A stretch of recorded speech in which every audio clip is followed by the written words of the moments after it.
I want to understand how many of you are not from Europe or US. So that's excluding US and Europe. Who's there from outside? Raise higher, just so I can understand. Okay, so I see opportunity there. There's not many hands risen. So adoption in places which are not Europe and US, such as Israel, where I come from, we have a slowly rising market, so it's an emerging market, and we face liquidity problems for people that want to buy Bitcoins, so buy or sell. So I'm just going to explain what we do and how we solve the problem of an exchange in this low liquidity place. So it's 2010. I have a full-time job at a company that actually deals with feedback in audio. I did a feedback suppressor. But I discovered Bitcoin and can't sleep for 3 weeks. I think many people here had kind of we shared the same experience, right? You read all about it. You try to understand where do I fit. So it took me a couple of years to understand that, okay, I need to move on and address this problem that we have in Israel of this liquidity problem. So I called my friend Itai Ben-Dan, who's a PhD in maths from the Technion in Israel. And we founded Bitsofgold. Today, Bitsofgold is the largest exchange in Israel. Those are the numbers, but as you can see, 1 million Israeli shekel for the past 2 months that we've been up, and 300 paying customers. So that's the scale in our part of the globe. And so basically, what we've developed is the solution to this problem of buying and selling Bitcoins where liquidity is still low. Essentially, we're brokers.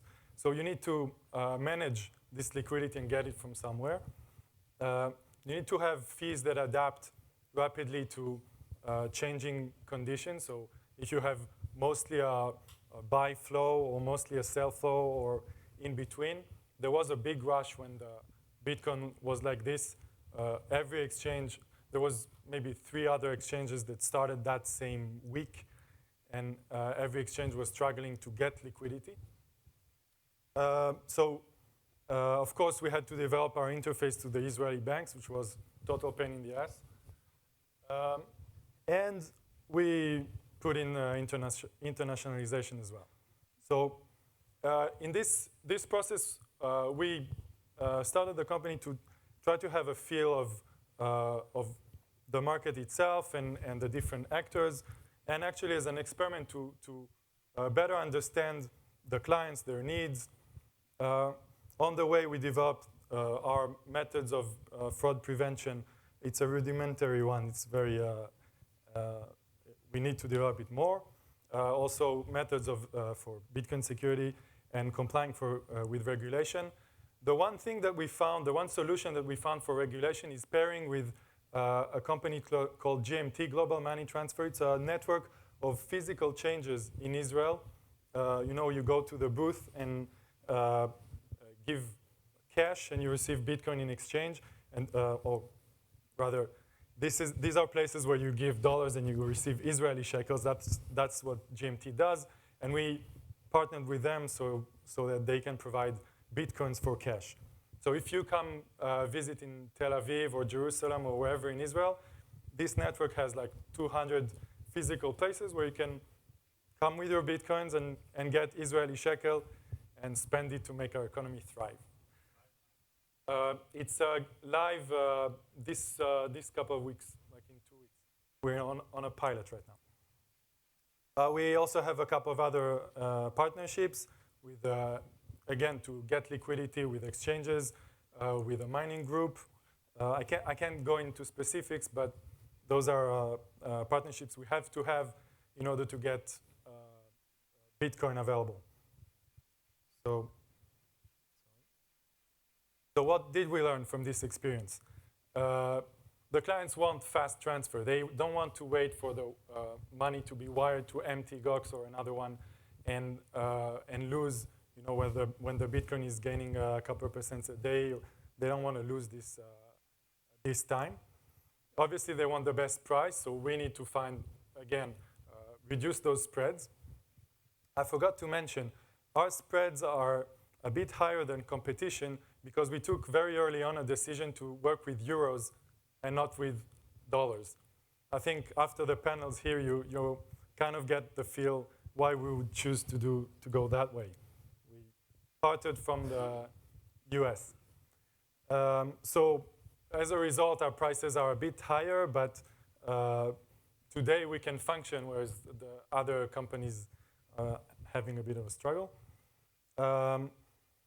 So the users also want their managed wallets.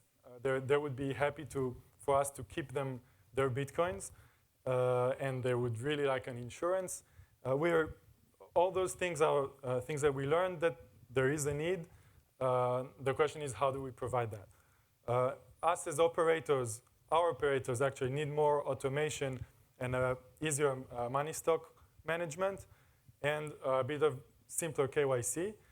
And Bitsofgold as a company, is looking for liquidity partnerships. And, we needed financing for R&D, marketing, IP, and operations. And of course, we discovered that third parties are really interested in what we're doing. So they're coming to us to have this exchange, our experience of an exchange, a running exchange, to get this exchange in their products. So this is just a summary of how we see the world in Bitcoin and where can we get our Bitcoins from. So if this is us, struggling with fiat, and all this we got you covered, guys. Okay, this is the place where regulation is concentrating. So we need to have deals with miners who make the Bitcoins, and we understand that payment systems are also a great way to get Bitcoin liquidity. So I won't go into specifics, but from our position in this industry and running our exchange, we understand a bit more what the Bitcoin opportunities are and where we need to concentrate. So this is a very vague area of how we want to, of where Bitsofgold is focusing its priority. Obviously, get our exchange in more countries that are like Israel, have low liquidity because it's just emerging. I put wallets. Actually, it should be vaults. So a couple of technologies that were here are very relevant. We understand that vaults to keep for long-term, Bitcoin for long-term, is a bit different than the vaults that we need to operate our exchange. So we have an internal development on that. And payment systems to get more liquidity. I did not, this is the end of my slides and the end of the time. The takeaway points is, I did not talk about the team that's behind Bitsofgold. So the two founders, and we have 3 teams of research, of legal, a very strong legal team, and the operations.